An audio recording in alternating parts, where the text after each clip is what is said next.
సుల్తాన్ మొదటి మరియు రెండవ పిచ్చివాడు గురించి తెలుసుకున్నారు కదా. అపర మేధావులైన పిచ్చివాళ్ళ గురించి తెలుసుకోవాలనుకున్న సుల్తాన్కి ఇద్దరి గురించి తెలుసుకున్నాడు కదా.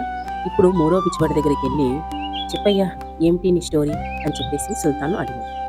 ఆ పిచ్చివాడు ఈ విధంగా చెప్పడం మొదలుపెట్టాడు. అయ్యా, నేను పుట్టి బుద్ధి ఎరిగి నాకు ఎవరూ లేరు. నేను ఒక అనాథను. నాకు ఊరిలో వారికి ఉన్నది పెట్టి కావలసిన పని చేయించుకునేవారు. అలా నేను వారి ఇంటి దగ్గర వీరింటి దగ్గర నా జీవితం సాగింది. యుక్త వయసు వచ్చేసరికి నాకు ఆ ఊరి చివర గుడిసెలో ఒక స్వామీజీ కనిపించారు. ఆయన నన్ను ఎప్పుడు రానాయనారా, నీకు కావలసిన తిండి పెట్టి విద్యా బుద్ధులు నేర్పిస్తాను అని చెప్పేవారు. పిలిచేవారు. నేను వెళ్ళేవాడిని కాదు, ఎందుకంటే నాకు అందరూ తిండి పెట్టేవారు. అలా ఉండగా ఒకరోజు ఊరి జనం అందరూ ఆయనకు కావలసినవన్నీ సమకూర్చుతూ తిండి గింజలు ఇస్తున్నారు. అప్పుడు నాకు ఆయన దగ్గర విద్య నేర్చుకోవాలని అనిపించింది.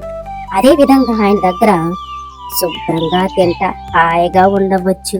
వారింటికి వీరింటికి పక్కోళ్ళింటికి తిరగవసరం లేదు, వారు చెప్పిన పనులు కూడా చేయవసరం లేదు అని ఆయన దగ్గర శిష్యుడిగా చేరాను. ఆయన తనకు తెలిసినవన్నీ విద్యలు నేర్పించారు. మేమిద్దరం హాయిగా ఉంటున్న సమయంలో స్వామీజీ బజారుకు వెళ్ళమని ఒక పని చెప్పారు. నేను పొరవీధుల గుండా నడుస్తున్నాను.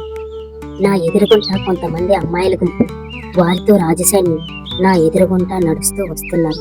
ఇంతలో పెద్ద గాలి వేసింది. ఆ గాలి వేగానికి అందులో మధ్యలో ఉన్న అమ్మాయి బురక ఎగిరిపోయింది. ఒక్క క్షణం నా గుండె పనిచేయడం మానేసింది. అంత అందమైన అమ్మాయిని నేను ఎప్పుడూ చూడలేదు. ఆ గాలి వెళ్ళిన తర్వాత అమ్మాయిల గుంపు నా పక్క నుండి వెళ్ళిపోయారు. కానీ నాకు ఏమైందో తెలియదు. స్వామీజీ ఏ పని చెప్పారో మర్చిపోయాను. అలాగే వెనక్కు తిరిగి వెళ్ళిపోయాను. కళ్ళు మూసినా కళ్ళు తెరిచినా తనే కనిపిస్తుంది. తినబుద్ధి కాలేదు, నిద్ర పట్టలేదు, ఏం చేయాలో తెలియటం లేదు. నా స్థితి స్వామీజీ గ్రహించి, వద్దు నాయన వద్దు, మోహం ఒక పిచాచి లాంటిది, నిన్ను తినివేస్తుంది, జాగ్రత్త అని చెప్పిన నాకు ఆ సుందరి మాత్రమే కనిపిస్తుంది. అలా చాలా రోజులు గడిచాయి. అయినా నేను ఆ భ్రాంతిలోనే ఉన్నాను. ఇలా ఉండగా ఆ స్వామీజీ నన్ను పిలిచి, నాయన, నా జీవనం ముగ్గు సమయం ఆసన్నమైనది, నాకు సమాధి తయారు చెయ్యు అని చెప్పారు. నేను తయారు చేసి ఆయన దగ్గరికి వెళ్ళాను. ఆయన నా తపస్సునంతా దారపోసి ఈ కాటుకను తయారు చేశాను. ఈ కాటుక పెట్టుకుంటే నువ్వు ఎవ్వరికీ కనిపించవు, నువ్వు ఎక్కడికంటే అక్కడికి వెళ్ళొచ్చు అని చెప్పి ఆ సమాధిలోకి వెళ్ళిపోయారు. నేను ఆ కాటుక పెట్టుకొని పొరవీధుల గుండా ప్రయాణం అయ్యి నడిచి నడిచి నడిచి నడిచి ఆ రాణి ఉండే అంతపురంలోకి వెళ్ళాను. అక్కడ ఒక అందమైన అమ్మాయి, ముట్టుకుంటే మాసిపోయే అందం, ఏకవస్త్రి అయి ఉంది. తన ఎదలు, నడుము, తన సూయగం చూడగా ఆగలేకపోయాను. తనను తాకాలనిపించింది. వెంటనే నేను ఎవరికి కనిపించను కదా అని తనను గట్టిగా హత్తుకున్నాను. అంతే, తను గట్టిగా అరిచి అందరినీ పిలిచి దెయ్యం దెయ్యం అని అరిచారు.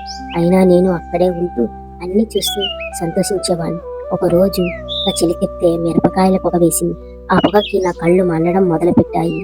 కంటి నుండి నీరు రావడం వలన కాటుక చిరిగిపోయి నేను కొంచెం కొంచెంగా కనిపించడం మొదలుపెట్టాను. నన్ను భటుల చేత బంధించి ఇక్కడ పడవేశారు హుజూర్. ఇది నా కథ. వెంటనే సుల్తాన్కి ఏదో అర్థమైన వాడిలా మొదటి రాజు భార్య మూడవ కుమార్తె దగ్గరికి తీసుకొని వెళ్ళారు. వజీర్, ఏం చేయమంటావు? హుజూర్, లెక్క చేయమంటాను. అయితే ఓకే కానివ్వు అని చెప్పి తనను కూడా మూడవ సలహాదారునిగా పెట్టుకుని వారి ఇరువురికి వివాహం జరిపించారు. రాజు కోరిక వలన పిచ్చివారుగా మారిన ముగ్గురి జీవితం బాగుపడింది.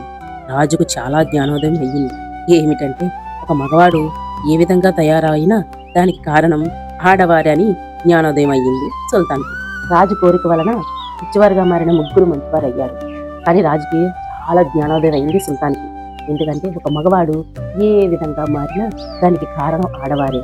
బాగుపడినా చెడిపోయినా, ఏ విధంగా పిచ్చివాడుగా మారినా, మెంటలాడుగా మారినా, ఏ విధంగా మారినా సరే ఆడవాళ్ళే కారణం.